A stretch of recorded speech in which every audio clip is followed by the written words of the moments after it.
C'est un ouvrage passionnant qui nous entraîne dans les coulisses du trafic illégal d'objets d'art en France et à travers le monde. Pour en parler, nous avons le plaisir d'accueillir ses auteurs, le journaliste Luc Lariba et l'illustratrice Laure Fissor. Bonjour à tous les deux et merci d'être avec nous. Luc Lariba, je vais commencer avec vous. Vous nous emmenez dans les coulisses d'une unité de police peu connue du grand public, l'OCBC. De quoi s'agit-il et pourquoi avez-vous eu envie de vous y intéresser ? L'OCBC, c'est l'Office central de lutte contre le trafic des biens culturels. C'est le seul organe en France qui s'occupe de rechercher, d'enquêter en France ou à l'international contre cette criminalité très importante qui est le trafic des biens culturels. Et le trafic des biens culturels, ça va d'un vol de tableau chez un particulier à un pillage à l'étranger, à du détectorisme en France, à des gangs de faussaires, de faux tableaux ou de fausses œuvres. Et mon intérêt pour ce sujet est là depuis très longtemps et j'ai eu l'opportunité de rencontrer plusieurs enquêteurs et de proposer ce sujet à l'occasion des 50 ans de l'Office, puisque cette année, l'OCBC fête ses 50 ans. Laure Fissor, vous signez les illustrations de l'ouvrage, elles sont magnifiques. D'après vous, qu'apporte le dessin dans un travail d'enquête comme celui-ci ? Alors, pour plusieurs raisons. Je dirais que la première raison, c'est que quand on dessine, on observe d'abord un moment et c'est pas instantané. Il nous faut du temps aussi pour dessiner. Et donc, ça permet de faire une synthèse finalement d'une situation. Qui est subjective évidemment, mais qui permet aussi de donner un style graphique particulier. Et peut-être une meilleure compréhension aussi. En tout cas, disons que le fait d'avoir ce temps d'observation et de faire cette synthèse-là, ça permet, je pense, d'être le plus clair possible pour la compréhension de ce qu'on essaie de présenter. Luc Lariba, vous venez de nous le dire à l'instant, vous avez pu suivre les enquêteurs de l'OCBC sur le terrain. À quoi ressemble leur quotidien ? Sur le terrain, c'est très inspiré de faits réels. Leur quotidien, il est simple, c'est qu'une enquête peut prendre énormément de temps. D'ailleurs, c'est un des facteurs très importants là-bas, c'est qu'il peut presque rien se passer pendant plusieurs jours, pendant plusieurs semaines, on va dire, sur le terrain. Et ils vont faire beaucoup de travail de procédure. C'est ce qui compte, c'est ce qui est très important, c'est que la procédure soit au carré. Et puis, d'un moment à l'autre, il va y avoir une étincelle, comme un trait de crayon qui va sortir tout de suite et l'affaire va se dénouer en très peu de temps. Et c'est vrai que leur quotidien, c'est beaucoup d'investigation, de relations, d'opérations et aussi de stratégies, de mettre en place des stratégies avec les différents organes européens ou mondiaux. Et ces policiers, vous me le disiez tout à l'heure, n'ont pas suivi un cursus particulier. Ce sont des policiers classiques, un peu des spécialistes de l'art. Non, il y a quelques policiers qui ont une appétence vraiment pour le domaine artistique. Après, c'est essentiellement des enquêteurs de police judiciaire, puisque ce qui est demandé prioritairement, c'est que la procédure judiciaire soit vraiment carrée et qu'il n'y ait aucune faille dessus. Donc, ils n'ont pas de cursus universitaire, de fac d'histoire ou autre. Ils suivent des formations, ça peut leur arriver. Il y en a qui sont plus portés sur le domaine artistique. Il y a des enquêteurs qui aiment ça. Il y en a qui sont là depuis très longtemps et qui n'ont voulu faire que ça.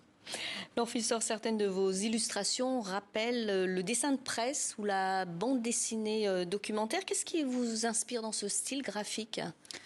C'est le rapport avec le réel en fait. Donc c'est vrai que c'est des disciplines qui sont très proches et c'est simplement être dans l'observation et d'essayer de capter l'essentiel d'une situation. C'est un style très esthétique, je trouve. Oui, si vous le dites.